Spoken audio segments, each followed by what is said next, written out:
മഹിതം മലയാളം.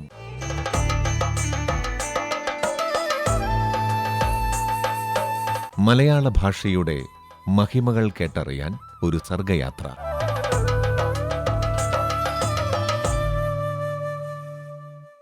ഇന്ന് മഹിതം മലയാളം അവതരിപ്പിക്കുന്നത് ഡോക്ടർ കെ.വി. തോമസ്. ഭാഷയിൽ നവീന പദങ്ങൾ ഉണ്ടാകുന്നത് പലപ്പോഴും അവിചാരിതവും വിചിത്രവുമായ രീതികളിലായിരിക്കും. യമണ്ടൻ എന്നൊരു വാക്ക് മലയാളത്തിലുണ്ട്. വളരെ ബൃഹത്തായത്, ഗംഭീരമായത് എന്നൊക്കെയാണ് അതിൻ്റെ ഏകദേശ അർത്ഥം. യമണ്ടൻ എന്ന ജർമ്മൻ യുദ്ധക്കപ്പലിൻ്റെ പേരിൽ നിന്നാണ് യമണ്ടൻ എന്ന വാക്കിൻ്റെ ഉദ്ഭവം. ഒന്നാം ലോകമഹായുദ്ധകാലത്ത്, കൃത്യമായി പറഞ്ഞാൽ 1914 സെപ്റ്റംബർ 22 മദിരാശി തുറമുഖം ആക്രമിച്ച കപ്പലാണ് SMS യമണ്ടൻ. ജർമ്മനിയിലെ യമണ്ടൻ എന്ന പട്ടണത്തിൽ നിന്നാണ് കപ്പലിന് ആ പേര് കിട്ടിയത്.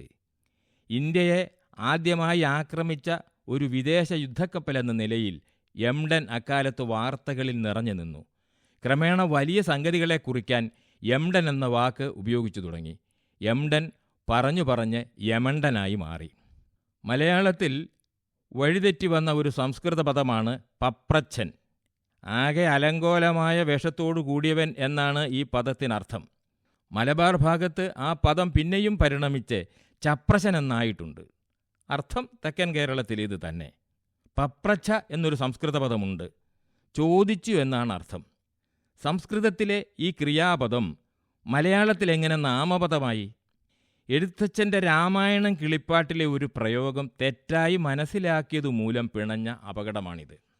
പപ്രച്ഛ നീ ആരയച്ചു വന്നു കപേ എന്നാണ് ആ വാക്യം. രാവണ സദസ്സിൽ വച്ച് ഹനുമാനോട് പ്രഹസ്തൻ ചോദിക്കുന്നതാണിത്. ഇതിൽ പപ്രച്ഛ എന്ന പദത്തിൻ്റെ കിടപ്പ് കണ്ടാൽ സംബോധനയാണെന്ന് തോന്നും. എഴുത്തച്ഛൻ്റെ കാലത്ത് കോമ, ഉദ്ധരണി തുടങ്ങിയ ചിഹ്നങ്ങളിടുന്ന പതിവില്ലാത്തതിനാൽ തെറ്റിദ്ധാരണ എളുപ്പവുമായി.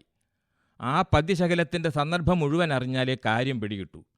ഇന്ദ്രാരിചൊന്നതു കേട്ടു പ്രഹസ്തനും പവനതനയസുതനൊടു വിനയനയസഹിതം ആദരാൽ പപ്രച്ഛ നീ ആരയച്ചു വന്നു കപേ. പ്രഹസ്തൻ ഹനുമാനോട് പപ്രച്ഛ അഥവാ ചോദിച്ചു എന്നാണ് എഴുത്തച്ഛൻ എഴുതിയത്. പക്ഷേ കടൽ ചാടിക്കടന്നു വന്ന ഹനുമാന്റെ വസ്ത്രവും മുടിയുമൊക്കെ അലങ്കോലമായി കാണുമെന്ന് സങ്കൽപ്പിച്ച ഏതോ പാവം വ്യാഖ്യാതാവ് പപ്രച്ഛ എന്ന പദം സംബോധനയാണെന്ന് ധരിച്ചുപോയി. പക്ഷേ ആ പദത്തിന് സംസ്കൃതത്തിൽ ഇന്നും ചോദിച്ചു എന്ന് തന്നെയാണ് അർത്ഥം. പപ്രച്ഛൻ്റെ അളിയനാണ് പ്രാരാബ്ധക്കാരൻ. ഇയാളുടെ ജന്മദേശവും രാമായണം കിളിപ്പാട്ട് തന്നെ. ആരംഭിച്ച എന്ന അർത്ഥമാണ് സംസ്കൃതത്തിൽ പ്രാരബ്ധത്തിനുള്ളത്. പക്ഷെ മലയാളത്തിൽ അയാൾ വലിയ പ്രാരാബ്ധക്കാരനായിപ്പോയി.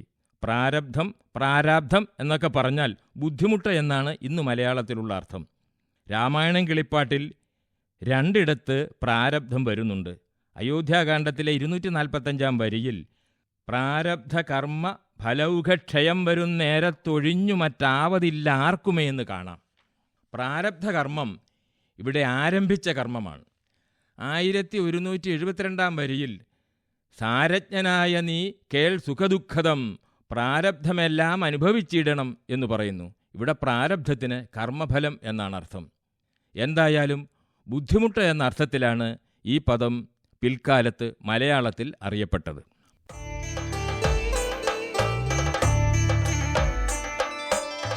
മഹിതം മലയാളം.